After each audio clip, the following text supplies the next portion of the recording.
گل سرخ ساختم، پیرهن کهنمو به دور انداختم.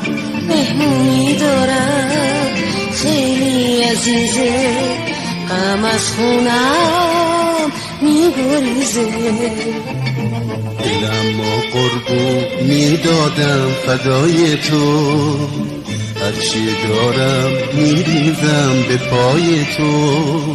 داره میاد عطر نفسهای تو.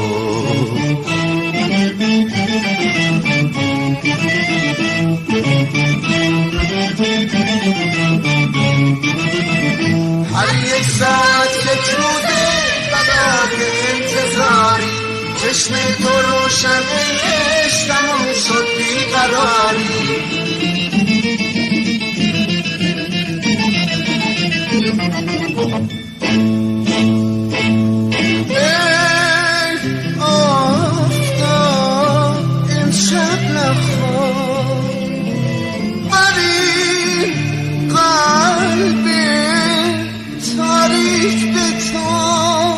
شب سیاه غم میباره، میاد مهتاب باز دوباره.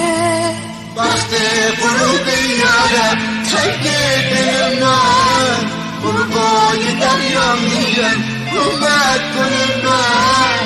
امروز خونمو با گل سرخ ساختم، پیرهن کهنمو به دور انداختم. مهمونی دارم خیلی عزیزه، غم از خونم میگریزه.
وقت غروب یادم تنگ دل من، غروبای دریا میگن اومد گل من.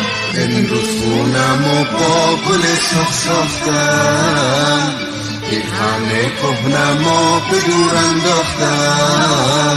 مهمونی دارم خیلی عزیزه، غم از خونم میگریزه.